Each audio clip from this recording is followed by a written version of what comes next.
क्या था उनके? साफा पहना हुआ था, साफे के पीछे छनगा था और भगवे वस्त्र पहने हुए थे और पैरों में लकड़ी की खड़ाऊ पहनी हुई थी। और वो जैसे ही वहां उतरे तो बड़े आश्चर्यजनक थे, क्योंकि वहां किसी की ऐसी पोशाक नहीं थी, पहनावा नहीं था। वो लोग सब विस्मयी थे, देखा और कहा कि ये एक और ऐसी बात है, अब आप लोग इतने हो, उनमें से मैं कहीं पर भी खड़ा रहूंगा, भले ही कार्टून ही सही लेकिन अलग ही लगूंगा, क्योंकि मेरे कपड़े अलग ही है तो अलग सा ही दिखूंगा। तो स्वामी विवेकानंद बहुत अलग से लग रहे थे। तो सभी लोगों ने कहा कि ये क्या है? स्वामी विवेकानंद ने भारतीय संस्कृति को जो रखा था, पूछा कि ये आपके ऊपर पहनावा क्या है? उन्होंने कहा कि ये आप लोग भी तो पहनते हो। बोले हमारे वो तो हेलमेट होता है।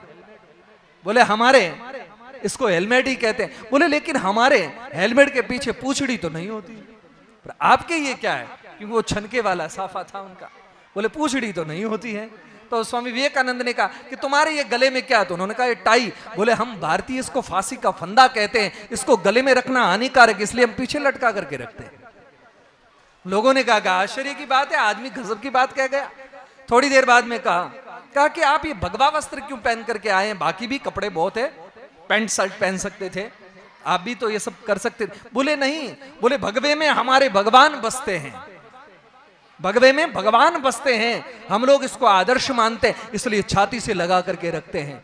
विदेश के और हमारे भारत में भी कुछ लोगों ने ऐसा कहा भगवा आतंक, भगवा आतंक। वो लोग भगवे के कारण तो जीते हैं, फिर भी भगवे की काट किए जा रहे हैं। एक बार मेरे से कहा, तब मैंने तो कहा था, बोले बाप जी आजकल लोग कह रहे हैं मीडिया वाले तो तैयार बैठे रहते और हमारे जैसों के तो पीछे पड़े रहते हैं, कहीं पर भी दिखाई देने सीधा माइक सामने। बताइए महाराज जी, कह रहे हैं कि भगवा आतंकवाद है। मैंने कहा कि जो लोग कह रहे हैं उनसे कह दो कि भैया सूरज भी भगवे कलर में उदय होता है, रोशनी लेना बंद कर दो, और अग्नि भी भगवे प्रज्वलित होती है, अगले ही भगवे ही कलर में खाना पकाना, भोजन पकाना बंद कर दो। जीवित रह जाते हो तो सन्यासी से आकर के पूछ लेना, परहेज भी करते जाते हो और जीते भी उसी में हो।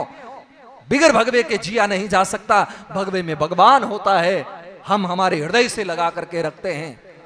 लोगों ने कहा बड़ी आश्चर्य की बात है। लेकिन ये स्वामी विवेकानंद हमेशा खड़ाऊ पहनते थे, लेकिन अमेरिका जब गए होंगे, वहां की आप फोटो देख सकते हैं विवेकानंद जी की। भारत की जितनी भी विवेकानंद जी की फोटो हैं उन सब में खड़ाऊ मिलेगी। और अमेरिका जब गए थे उस समय बूट पहन करके गए थे, जूते पहने हुए थे।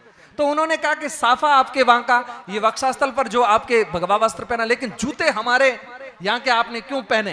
तो विवेकानंद ने कहा भैया माफ करना, लेकिन हम कहना चाहेंगे विदेशी संस्कृति माथे पर बिठाने जैसी नहीं है, पैरों के नीचे रखने जैसी ही है। आज भी समझ लेना चाहिए, भारतीय संस्कृति से विशाल कोई संस्कृति नहीं हो सकती है, वो माथे पर बिठाने के लायक नहीं। भारतीय संस्कृति है जो हृदय से और सर से लगा करके रखा जा सकता है। विवेकानंद जी से कहा हमने सुना है स्वामी जी कि आपके वहां पर एक ग्वाला मुरली बजाता था और वहां गोप और गोपियां दौड़ करके आ जाते थे, क्या बात सत्य है? बोले सत्य तो है लेकिन अर्ध सत्य है, पूरा सत्य नहीं। बोले पूरा क्या है? बोले पूरा सत्य तो ये है, कृष्ण मुरली बजाते थे, गोप गोपी नहीं पशु पक्षी भी दौड़ करके आ जाते थे, ये पूर्ण सत्य है। लोगों ने कहा अमेरिका वालों ने, हम क्यों मान लें कि ये बात सच है? बोले हम इंटरव्यू दे दें, प्रत्यक्ष को प्रमाण की आवश्यकता नहीं। बोले हाँ बताइए। कहा चलो हमारे साथ। ले गए, बहुत बड़ा समुद्र था। कहा सामने क्या? बोले समुद्र। बोले तो ऐसा करते हैं, विवेकानंद जी ने समुद्र की तरफ मुंह रखा, उन लोगों को कहा कि आप समुद्र की तरफ पीठ करते हुए मुंह मेरी तरफ करो, और फिर मैं जो बात कहूं ध्यान से सुनना हो। उन लोगों ने कहा जरूर सुनेंगे। विवेकानंद जी ने अपना उद्बोधन शुरू किया, प्रवचन शुरू किया, और चलते रहे, बोलते रहे और पीछे खिसकते रहे। और कुछ समय के बाद जब प्रवचन बंद किया, उन लोगों ने कहा, जब बंद किया तो ऐसा लगा जैसे कोई लाइट चली गई हो। बोले स्वामी जी बोलिए ना, आप जब बोल रहे थे तो हम लोग सभी बिल्कुल आपसे जुड़े हुए थे, अब तो एकदम तार टूटने लगा, आप बोलते रहिए। तब विवेकानंद जी ने कहा कि एक बार पीछे मुड़ करके देखिए, कहाँ हो? सबने कहा हमें पता नहीं चला कि हम 3 किलोमीटर आ गए आपकी बात सुनते सुनते। बोले वही तो कह रहा हूं कि उस परमात्मा का बनाया हुआ चमड़े का एक पुतला बोलता है, 3 किलोमीटर ले जाता है। साक्षात वो कृष्ण जब मुरली बजाता है तो पशु पक्षी आ जाए तो कौन बड़ी बात है साहब? लोगों ने कहा बात मानता हूं, और सेठ सी बात है, ये वो संस्कृति है जिसमें हम जी रहे हैं। मैं मेरी बात पूरी करते हुए कहूंगा।